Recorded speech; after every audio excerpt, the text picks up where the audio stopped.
And we're off. Here we are at the Suppress Herald podcast. And it's been a little bit of a hiatus. I have been real busy with my real job. And but it really is time to get back into it. It is becoming an incredibly obvious propaganda machine at local newspapers. Again, I want to remind everybody that all the papers, virtually all the papers in Maine, were purchased by the National Trust for Local News, which a better name would be the National Distrust of Local News. These are billionaires that are buying up local newspapers across the country, calling it a nonprofit. Basically, it's cheaper than buying advertising to do their propaganda. They can just buy up all the papers and then manage what we see, hear, and read. And they're doing a pretty good job of it in Maine. It's been a momentous couple of weeks. It is June the 12th, and we are in the midst of Trump being convicted of, I don't even know, and most people don't know, that he's a felon. We're not really sure what those felonies are, other than receipts for some payments he made to a lawyer. And here we go. But what I've really seen the last 2 weeks, we're starting to see a definition of exactly what the propaganda machine is up to. And basically, you've got get Trump. That's going to be number one on their agenda. But there are a couple other things happening as well. And one of the things that we're also seeing is the attack on the Supreme Court. These liberals and really just amazing, extremists on the left are really after the Supreme Court. And the reason is Roe v. Wade. Abortion is their religion. And, it's pretty sad when all they've got left at this point going into this election. When I look around, is we've got this whole country and in the world, they're a disaster in a very short 4 years under this administration. And all they've got is let's kill more babies. And that's really where they're driven and being driven crazy. And so now they're basically targeting conservative Supreme Court justices, and it's a litany that's happening regularly. And then, of course, there's global warming is ramping up, and that's all political. And they're kind of really pushing back because there are significant scientific community organizations and groups that are starting to speak up, damn the torpedoes and damn the grant money funders that are driving the whole narrative. I'm going to speak the truth and talk about science, and it's happening. And so what I'm seeing is just a ramping up of all of that. And and then of course you've got the where they can, which is a very, very infrequently when they can find something to try and prop up Joe Biden and keep the guy, alive. I think it's only a matter of time before we're going to see a skit on Saturday Night Live, although this is blasphemy for Saturday Night Live to go after a Democrat. But the target is just too rich, and basically when you see this skit, it will mean that Biden's days are numbered. And the skit is Joe Biden on Saturday Night Live, and it is just going to be hilarious to watch. And I just think that you know it's going to include diapers and all sorts of other things. So anyway, let's really dive into what's been going on. And as per usual, I did my analysis over the last 2 weeks of the editorial page of the Suppress Herald here in Maine. And you had the typical, well, actually, it's gotten almost ridiculous.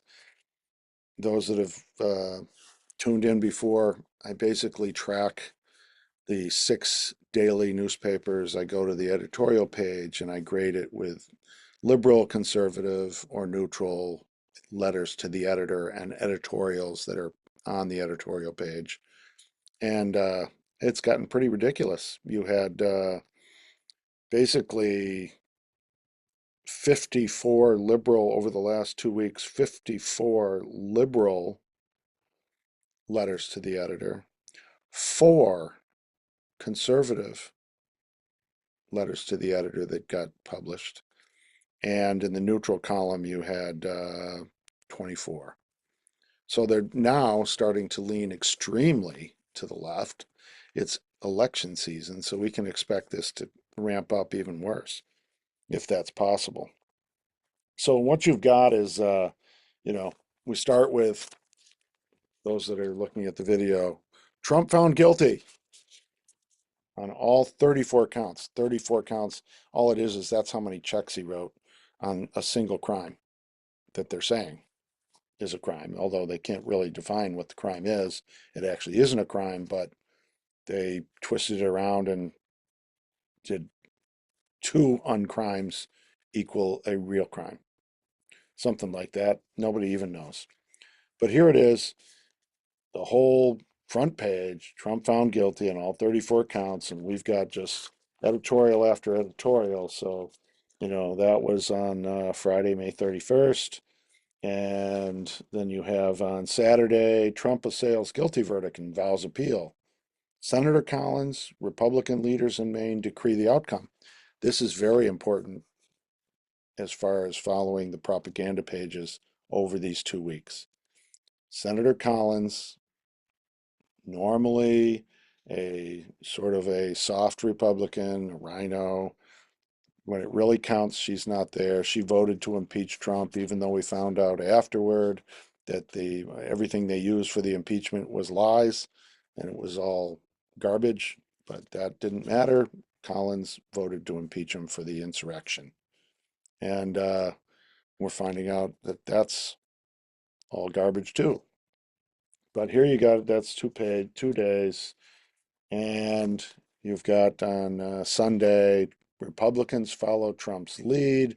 Maine Senator Susan Collins is among those casting blame on the U.S. justice system, not the former president, which is not really what she said, but here we go. And it just goes on and on. You've got the opinion pages, it continues. And then you've got, here's where it gets interesting. The editorial page and the letter to the editor kicks in, and tracking those 2 weeks following the guilty verdict and Senator Collins coming out and saying that this was not a legitimate application of the law, you have letters to the editor over less than 2 weeks that were written to basically go after Senator Collins for not basically speaking out and saying that everything was legit about this trial. This is the big thing here. Everybody who followed this, anybody that's been paying attention, knows damn well this thing was a load of crap. The charges were made up. The original charges were the statute of limitations was gone. It was not a federal election, breaking federal election laws. None of it was real. They basically said, well, yeah, but we're going to get them for this, you know, paying off Stormy Daniels. Yeah, its statute ran out and all, but he was committing another crime when he was doing that crime. We don't know what that is. And we're going to give three options to the jurors and they can pick one of those. That's also constitutionally illegal. And that on appeal is going to all come out if it gets that far. But you had over that less than 2 weeks, you had 15 published letters to the editor. That's an average of over two a day, going after Senator Collins. You had one that said, well, maybe Senator Collins might have been absolutely not so far off. 15 to 1. And then you had editorials, in other words, articles in the paper going after Senator Collins, in effect, trying to negate Senator Collins, who was very respected by a lot of people across the aisle in Maine as the moderate Republican. They had to negate her in order to try to convince people that that trial was anything but a circus and a kangaroo court that you would expect to see in a banana republic. So you had 15 letters and 5 editorial articles going after Senator Collins just for not going after her, not basically condemning Trump and saying that that sham trial was anything but a sham trial. So just incredible as you look at this. This is what propaganda absolutely looks like. Collins should apologize. Senator Collins' reaction subverts judicial process. It's this is just a litany. Susan Collins negates the judicial process. It was a jury of our peers, not Trump's. A Republican Party I no longer recognize, all tied to that Trump garbage trial. And Trump cares nothing for us, the country, or the world. It just goes on and on. And then you go, Collins questioning a verdict, a mistake. Collins' statement discredits legal system. The bias lies with Susan Collins. Here's the one small editorial letter to the editor that was not. Collins teeters on a slippery slope. Collins' statement, the latest in her failures. 2 or more a day for a week or more, for 10 days. They had to negate her statement that the trial wasn't legit. They have to make that trial seem like it's legitimate. And so the propaganda kicks into high gear. One small column. Collins' comments on verdict are nuanced. I did not hear Senator Collins decree the jury decision. What I heard her say was that she believes the charges were brought for political reasons. She went on to explain that using the justice system for political gain is a dangerous road to take. I feel her beliefs are well founded. That's as much as they would allow on the other side. The rest of it is just all in. Senator Collins undermines U.S. judicial system. With Trump trial, our judicial process worked. This went on and on and on. For 10 days, they went after Trump and Collins to try and negate Collins, saying that, hey, this was a political hatchet job, just like Trump has been saying. And they just can't have that. So here we go, the suppressed Herald on full propaganda mode. And there you go. Then you have Trump was on with Sean Hannity on Fox, and here's a quote in this. Trump says he'd be right to prosecute political foes. He did say he would be right to prosecute political foes, but he also said that he wouldn't and that he didn't. He should have prosecuted Hillary Clinton and put that skank in a orange jumpsuit for the rest of her life. What she put the country through with paying for the whole Steele dossier, the Russia collusion hoax, was all on Hillary. She did it intentionally and she knew she was doing it. And she knew it was a hoax when it was all going on and they were pursuing Trump. But she liked it. And it's garbage. And he did not go after Hillary Clinton. He should have. And he said, I'm going to be too busy fixing the country to go after these people. So what's this say? Oh, Trump says he'd be right to prosecute political foes.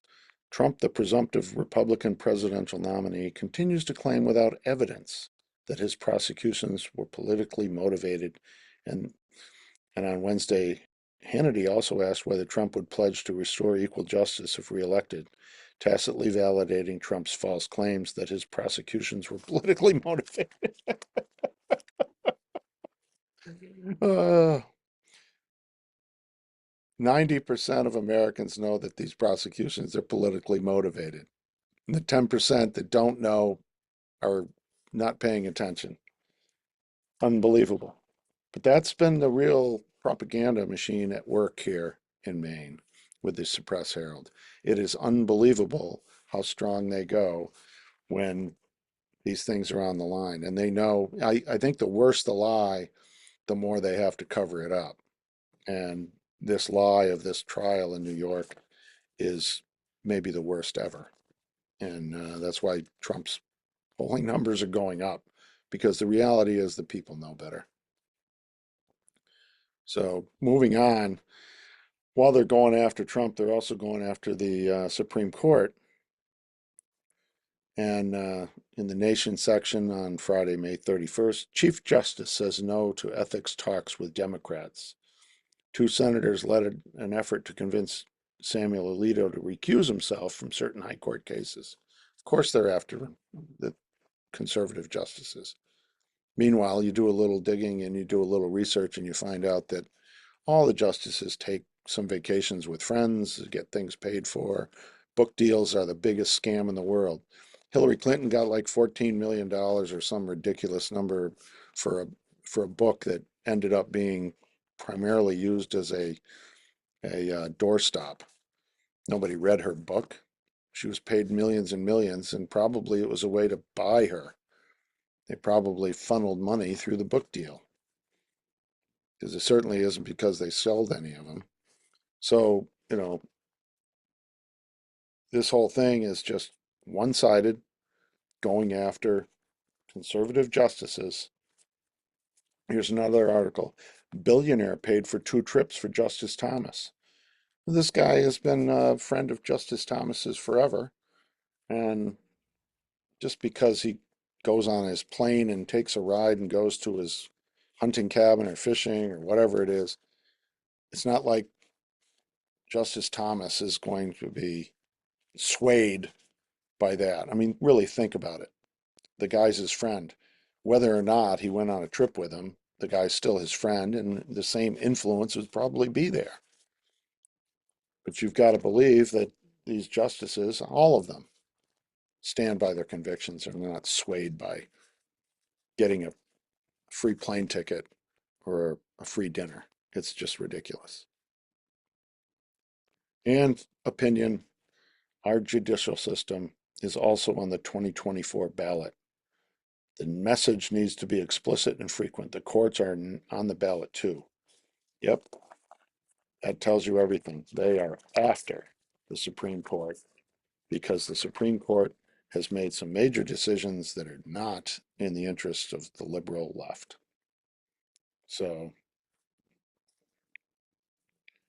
that's pretty much the gist of what they've done over the last couple of weeks. They are going hard, and the propaganda sheet is pushing extremely hard to, one, validate a show trial, a circus, a garbage conviction in New York City, trying to prop that up.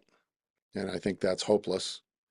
And go after the Supreme Court because they're kind of tied together. Ultimately, Trump may end up at the Supreme Court with some of these garbage cases because our justice system, and everybody knows this, is compromised. It's become politicized. And that is a danger for a democracy and a republic that the United States is. So that's been the primary focus of the propaganda sheets at the Suppress Herald here in Maine over the last couple of weeks. They don't let up on other initiatives at the same time. They can use propaganda on all fronts because they have, multiple pages in the paper. So, you know, UN chief calls for tax on fossil fuel. The UN chief wants a tax. So the UN wants to tax fossil fuels. Why does the UN want to tax fossil fuels? Oh, that's right. Global governance. They've got to pay for everything. I think we should withdraw from the UN and kick them out of New York, and we'd all be better off. But here you go. The UN chief calls for a tax on fossil fuels. They're trying to make it seem like that's the right thing to do. And there's the propaganda. Meanwhile, in the same stretch of time, Vermont becomes first state to enact law requiring oil companies pay for damage from climate change. How are you going to possibly nail that down? You know what I think is going to happen, and this is going to be fun. I'll tell you what's going to happen. These oil companies are going to hire a bunch of lawyers, and they're going to bring in the CO2 Coalition and others. These are going to be people to witnesses to come and go on the stand and testify, and they're going to go to court. And these are going to be people that have got Nobel Peace Prize or Nobel Prizes for science. And these are going to be very prominent scientists that are going to destroy the narrative of man-made CO2 driven climate change. And that will be the end of it. It will be a court of law that determines that it's garbage, that they're bending the numbers, they're manipulating the data, they don't have any facts and science on their side, and this thing is going to blow up in their face, just like everything else does. And you know why everything blows up in their face? Because they rely on lies and deceit and their propaganda to convince you that what is not true is that a shit sandwich tastes good and that you should keep eating them forever. And that's really what they're up and doing. Here's another one in the front page, the Suppress Herald. Gulf of Maine sea level rising faster than ever. Oh, we're going to all drown. It's called a tide. Tides vary up 6 feet, 7 feet, 8 feet in Maine. And those tides are driven by the moon and weather and low and high pressure systems and wind. And all of that is a factor. And they're doing these average tides. Well, if you have some extremes because the moon is not in a perfect circular motion around the earth, it's elongated and at some times it's closer than at others. And as a result of that, the tide, which is driven by the pull of the moon, has different highs and lows. They don't take any of this into account. They just say, yeah, we had a really high tide, so our average high tide is rising. But is the ocean rising? The science isn't there. So that's the latest that we've got going. And then, they've got when they can, when they do get a chance, they throw an article in. This just says everything. County enjoying growth, growth, growth. But will Biden get credit? The same economic story is being replicated in other critical battleground states, including Arizona and Georgia. This is in North Carolina. Oh, they're growing and growing, but Trump, Biden's not going to get the credit. Biden's not doing any of that. Growth is people. Growth is companies run by people. Growth is communities getting together and creating desirable places for people to build things and manufacture things. Biden is not responsible for any positive economic news in America. None. He wants to tax us to death. He's overrunning us with cheap labor, illegal immigrants everywhere. If you look at the data on the actual data, which they are not reporting, and this is the suppressed part of the Suppress Herald, they are not reporting on the fact that all the new jobs are being taken by illegal immigrants, and Americans, citizens, are not in a growing job market. It's not benefiting the average American. We're committing cultural and economic suicide. Inflation is driven by all the illegal immigration, and we're running massive deficits to pay for all the illegal immigration that's costing us hundreds of billions of dollars. New York City's budget is dead. They can't afford, they're laying off or reducing the police budget by billions of dollars.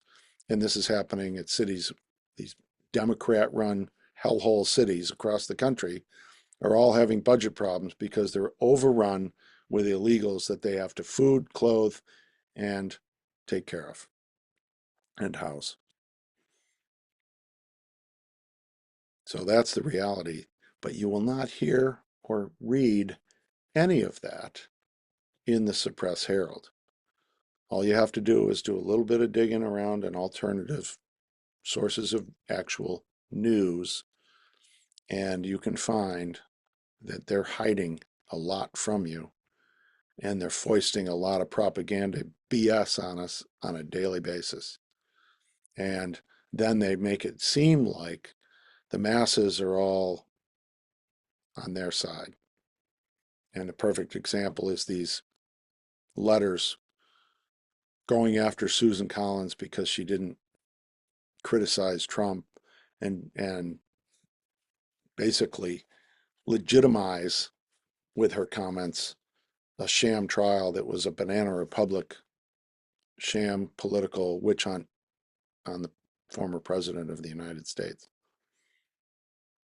So that's where we are beginning of June 2024.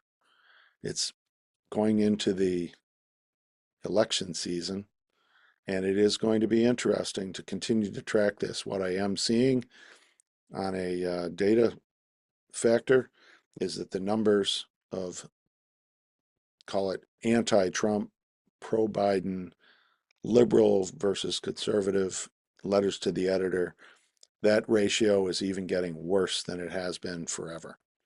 And we're going to see it completely one-sided going into this whole election season. We'll be here, we'll be keeping track, and we'll be sharing. Hope you had a good one, and look forward to next time.